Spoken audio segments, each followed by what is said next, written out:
11장 11절에서 19절입니다. 다 같이 함께 읽겠습니다. 예수께서 예루살렘에 이르러 성전에 들어가사 모든 것을 둘러보시고 때가 이미 저물매 12 제자를 데리시고 베다니에 나가시니라. 이튿날 그들이 베다니에서 나왔을 때에 예수께서 시장하신지라. 멀리서 잎사귀 있는 한 무화과 나무를 보시고 혹 그 나무에 무엇이 있을까 하여 가셨더니 가서 보신즉 잎사귀 외에 아무것도 없더라. 이는 무화과의 때가 아님이라. 예수께서 나무에게 말씀하여 이르시되 이제부터 영원토록 사람이 내게서 열매를 따먹지 못하리라 하시니 제자들이 이를 듣더라. 그들이 예루살렘에 들어가니라. 예수께서 성전에 들어가사 성전 안에서 매매하는 자들을 내쫓으시며 돈 바꾸는 자들의 상과 비둘기 파는 자들의 의자를 둘러보시며 아무나 물건을 가지고 성전 안으로 지나다님을 허락하지 아니하시고 이에 가르쳐 이르시되 기록된 바 내 집은 만민이 기도하는 집이라 칭함을 받으리라고 하지 아니하였느냐. 너희는 강도의 소굴을 만들었도다 하시매 대제사장들과 서기관들이 듣고 예수를 어떻게 죽일까 하고 꾀하니 이는 무리가 다 그의 교훈을 놀랍게 여김으로 그를 두려워하밀러라. 그리고 날이 저물매 그들이 성 밖으로 나가더라. 아멘. 오늘도 하나님의 은혜가 여러분의 삶에 가득하기를 바랍니다. 오늘도 여러분들이 살아가는 모든 환경 가운데 하나님의 능력의 손길을 경험할 수 있기를 주님의 이름으로 축복합니다. 우리가 어제 말씀을 통해서 예수님께서 예루살렘에 입성하실 때, 예루살렘 성 안으로 들어가실 때 나귀를 타고 들어가시는 장면과 그리고 그 나귀를 타고 성 안으로 들어갈 때 수많은 사람들의 환호와 환대를 보았죠. 그래서 그들이 호산나 다윗의 자손 예수여라고 외치며 함께 찬양했던 그러한 장면을 우리가 봅니다. 그런데 예수님께서 오늘 본문에 보면 성전 안에 들어가셔서 성전을 둘러보는데 날이 이미 저물었다라는 것이죠. 그래서 날이 이미 저물었기 때문에 지금처럼 전등이 있는 것도 아니고 하기에 급히 베다니로 나와서 베다니로 들어가셔서 하루를 묵게 됩니다. 그리고 이튿날 아침에 나와서 시장하셨다라고 말합니다. 시장하셨다. 예수님께서 시장하셨다라는 말은 어쩌면은 이 성경에 참 보기 드문 그런 장면이죠. 예수님께서 시장하셨다. 보통은 사람들이 시장하여서 예수님께서 그들을 위해서 떡과 고기를 나누어 주었던, 물고기를 나누어 주었던 그러한 장면들을 보는데 오늘 본문에는 예수님께서 시장하셨다라는 것입니다. 가끔씩 우리가 이게 부모들이 자녀들 요즘은 그렇지 않지만은 예전에는 먹을 것이 그렇게 많지 않았을 때 부모들이 자녀들을 위해서 엄마 아빠는 배가 불러라고 하고 자녀들에게 뭔가를 먹을 것을 양보하는 그런 때들이 있었습니다. 굶주릴 때가 있었죠. 그래서 자녀들은 늘 엄마 아빠는 배가 안 고픈가 보다라고 생각을 하고 그리고 그 엄마 아빠가 준 그 음식을 맛있게 먹는 그러한 모습들을 우리가 기억하죠. 우리가 몇십 년 전만 해도 이러한 때가 우리나라에 많이 있었습니다. 지금도 여전히 세계에 이러한 굶주림으로 고통당하는 이들이 많이 있죠. 그것처럼 이 부모는 늘 자녀들을 생각하고 자녀들에게 뭔가를 베풀고 하는데 정작 본인의 굶주림은 늘 고통은 참고 있었던 그런 모습을 봅니다. 어쩌면 예수님도 마찬가지였지 않을까라는 생각을 해봅니다. 예수님을 따르는 수많은 사람들, 예수님을 바라보는 수많은 사람들, 그들에게 뭔가 먹을 것을 주고 그들을 위해서 뭔가를 하셨지만은 정작 당신의 시장함은 해결할 수 없었던 것을 우리는 봅니다. 이것은 예수님께서 여전히 인간의 모습이었다라는 것, 100% 인간의 모습이었다라는 것을 우리는 생각하게 되죠. 예수님은 하나님의 아들이시며 100% 신적인 본의를 가지고 있지만은 또한 100% 인간의 몸을 가지고 있기에 시장함을 느낄 수 있었고, 굶주림을 통해서 고통을 아픔을 느낄 수가 있었고, 그리고 수많은 사람들의 채찍과 여러 가지 채찍을 통해서 고통, 육체적인 고통도 함께 느끼는 그러한 100% 인간의 모습을 가지고 있었다라는 것입니다. 인간의 모습으로 이 땅에 오셨기 때문에 우리가 느끼는 모든 것을 동일하게 예수님도 느끼신다라는 것입니다. 그래서 오늘 예수님께서 시장하셨다라고 말합니다. 시장하셔서 마침 거기에 무화과 나무 한 그루가 있어서 그 잎사귀가 무성함을 보고 그 아래에 들어가 보았습니다. 무화과 나무에서 무엇인가 얻을 수 있을까? 무엇이 있을까 하고 가 보았더니 보신즉 잎사귀 위에는 아무것도 없었다라고 말합니다. 아무것도 없었다. 성경에는 이는 무화과의 때가 아님이라라고 말하죠. 보통 이 중동 지역은 뜨거운 태양이 있는 그런 곳이잖아요. 그래서 뜨거운 태양 때가 되면 낮에는 뜨거운 태양이 있고 더운 여름이 지속이 되기도 하고, 그런데 이 중동 지역에는 건기와 우기가 분명하게 나누어져 있는 그러한 때입니다. 지금 이때는 이제 건기가 시작이 되고 우기가 다 끝이 나고 건기가 시작이 되고, 그래서 4월에서 10월이 되면 이게 보통 무화과 나무의 열매를 추수하는 때라고 합니다. 오늘 여기서 말하는 무화과 나무의 때가 무화과의 때가 아니다라는 말은 추수 때가 아니다라는 말이죠. 추수 때가 아니다. 그런데 예수님께서 기대했던 것은 그러한 풍성한 무화과 나무의 열매를 의미하는 기대한 것이 아니라 그 속에 있는 첫 열매, 우리가 보면 이게 감나무에 보면 감나무의 추수는 언제 합니까? 보통은 10월이나 이쯤 하죠. 10월이나 11월이나 이때쯤 감나무에 열매를 추수를 합니다. 열매를 땁니다. 감을 따죠. 그런데 이 감이 열매가 익어서 따기 전까지 아주 조그만 감이 열리게 되잖아요. 그것은 추수하는 감이 아니라 이제 열매가 계속 익어 나가는 그러한 첫 열매라는 것입니다.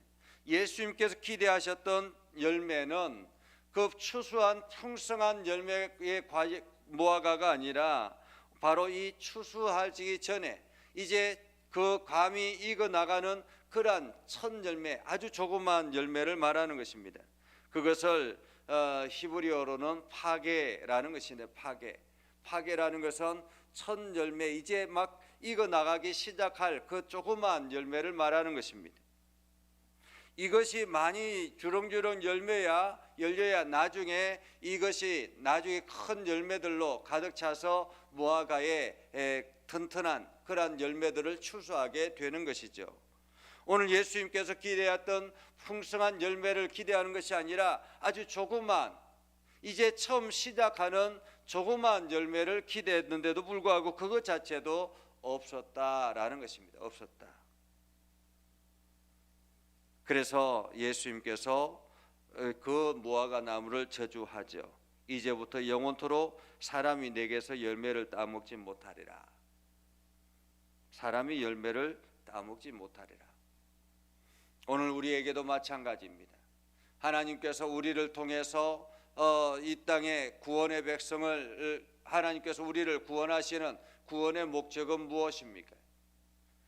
우리도 여전히 마찬가지로 무화과 나무처럼 이 땅에서 하나님의 나라를 세워나갈 수 있는 그러한 열매를 맺기를 원하셔서 우리를 무화과 나무로 세우신 것입니다. 우리를 통해서 열매들이 맺혀져 나가야 될 텐데, 여전히 하나님께서 공급하시는 영양분을 공급받으면서 하나님께서 우리가 기도하면 기도에 하나님께 들어서 응답하여 주셔서 우리의 문제들이 해결되어지고 하나님의 은혜를 경험하고 매일매일마다 하나님께서 공급하시는 것들을 경험하면서도 정작 우리 안에 열매가 아무것도 맺혀지지 않는다면 문제겠지요. 입술에 열매가 있을 것이고 우리 손에 열매가 있을 것이고 우리의 여러 가지 다양한 열매들이 있을 수 있지 않겠습니까? 그래서 사람들을 통해서 우리가 행하는 모든 일들 속에서 조그만 열매들이 맺혀지기 시작하면서 그 열매들이 나중에는 점점 자라서 한 영혼이 주께로 돌아오는 그러한 열매들로 나타나게 되는 거죠.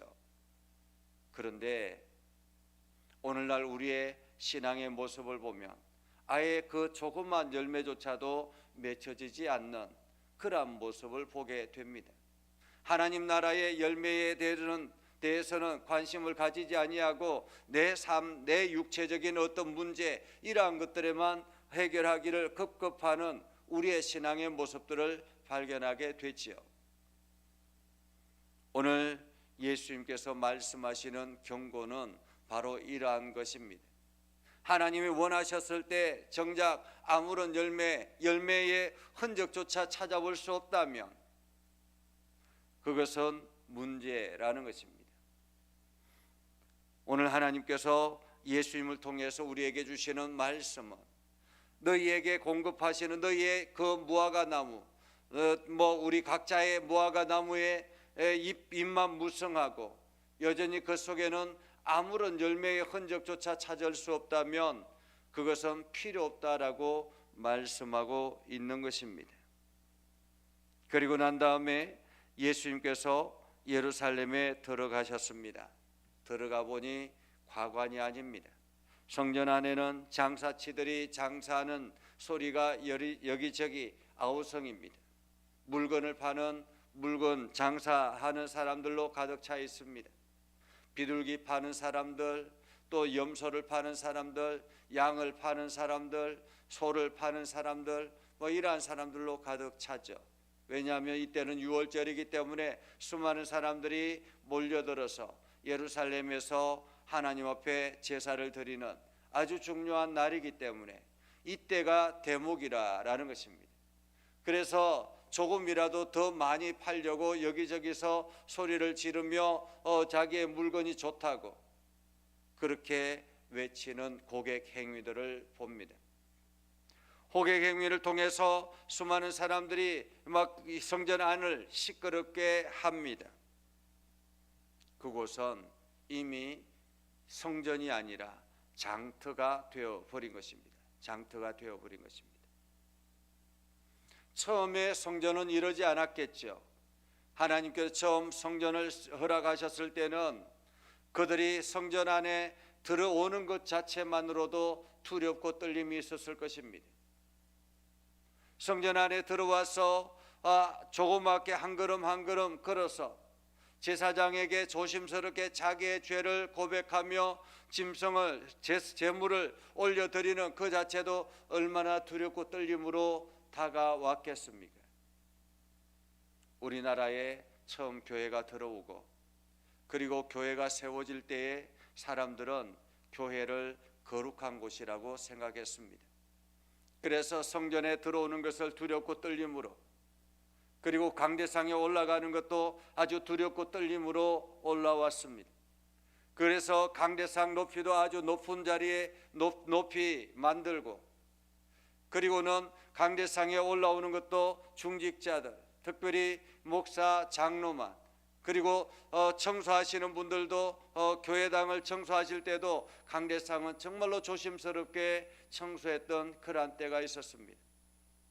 그러나 이제는 아무렇지도 않게 강대상에 올라오고 아무렇지도 않게 성전 안에 들어와서 성전 안에서 정말로 거룩한 입술이 아니라 욕하고 싸우고 다투고 비난하고 여러 가지 이러한 것들로 채워지는 그러한 모습을 봅니다. 오늘 예수님께서 말씀하시죠. 17절에 보면 내 집은 만민의 기도하는 집이라. 내 집은 만민의 기도하는 집이라. 성전은 기도하는 집이라라는 것입니다. 말씀을 묵상하고 그리고 그곳에서 하나님과 교제하며 하나님의 마음을 가슴에 담기를 소망하는 마음으로 기도하는 곳이 바로 성전인 것입니다. 그런데 사람들은 그 성전이 너무 익숙해서 이제는 강도의 소굴로 만들어 버렸다라는 것입니다. 이렇게 강도의 소굴이 되었다라고 말씀하시는 예수님의 말씀을 듣고 마음에 불편한 사람들이 있었죠. 바로 이것을 허락했던 대제사장들과 서기관들, 성전을 책임지는 책임자들이었습니다. 그들은 예수님의 그 말씀을 듣고 찔림을 받아서 우리가 잘못했구나 이렇게 회개하는 것이 아니라 이 예수를 어떻게 잡아 죽일까를 의논했다라고 성경은 말합니다. 이것처럼 우리가 하나님의 말씀을 듣고 그 말씀에 찔림이 있으며 내가 어떻게 할 거라고 회개하는 것이 아니라, 자기를 돌아보는 것이 아니라 저 문제를 어떻게 해결할까, 저 사람을 어떻게 처리할까를 고민한다라는 것입니다. 이것이 타락한 인간의 모습의 본래의 모습이라고 볼 수 있죠. 오늘 성경의 말씀을 통해서 우리가 시기와 장소를 구별할 줄 알아야 합니다. 내가 지금 있어야 될 장소는 어디인가? 나는 하나님의 거룩한 성전이라고 말하고 있는데 내가 그 하나님의 거룩한 장소가 되고 있는가? 그리고 이제는 마지막 때가 점점 다가오고 있다라고 하는데 정말로 내 속에는, 내 삶 속에는 열매들이 있는가? 예수님께서 우리의 무화과 나무를 보고는 아무것도 열매를 찾을 수 없음을 보고 이제 필요 없다라고 선언하시는 그러한 때가 다가오고 있다라는 것입니다. 그래서 우리는 우리 자신을 점검하고 우리가 하나님 앞에 다시 거룩함으로 회복하여 열매 있는 삶을 살아야 할 것입니다. 오늘 여러분들이 이러한 열매 있는 삶을 살아서 여러분을 날마다 거룩한 성전으로 회복되어지기를 주님의 이름으로 축복합니다. 기도하겠습니다. 거룩하신 아버지 하나님, 오늘도 우리의 삶 가운데 함께 하시고 하나님의 은혜를 부어주셔서 날마다 하나님의 영광만이 드러나게 해주심을 감사합니다. 아버지 하나님, 우리가 입술에 열매가 있어서 하나님의 영광을 드러내게 하시고 우리가 행하는 모든 일들 속에 하나님의 아름다운 열매들이 맺혀지게 해주셔서 오늘 무화과 나무의 저주가 우리의 삶 가운데는 임하지 아니하도록 하나님 역사하여 주시옵소서. 날마다 하나님의 기쁨의 삶이 되게 하여 주시고 하나님께 영광이 되어지는 삶이 되게 하셔서 하나님께서 우리의 삶을 보면서 기뻐하며 칭찬하는 착하고 충성된 종아, 내가 작은 일에 충성하였음에 더 많은 것들을 너에게 맡기겠다고 말씀하시는 주님의 음성을 듣게 하여 주시옵소서. 오늘 하루도 우리의 삶의 자리 속에 함께하여 주옵소서. 예수님의 이름으로 기도드리옵나이다. 아멘. 이제는 우리 구주 예수 그리스도의 은혜와 하나님 아버지 극진하신 사랑과 성령님의 감화 감동 역사 위로 교통하시며 은혜가 주의 말씀 의지하여 나아가는 모든 믿음의 백성들 위해 하는 모든 일들 위해 영원토록 함께 하옵시기를 간절히 축원하옵나이다. 아멘.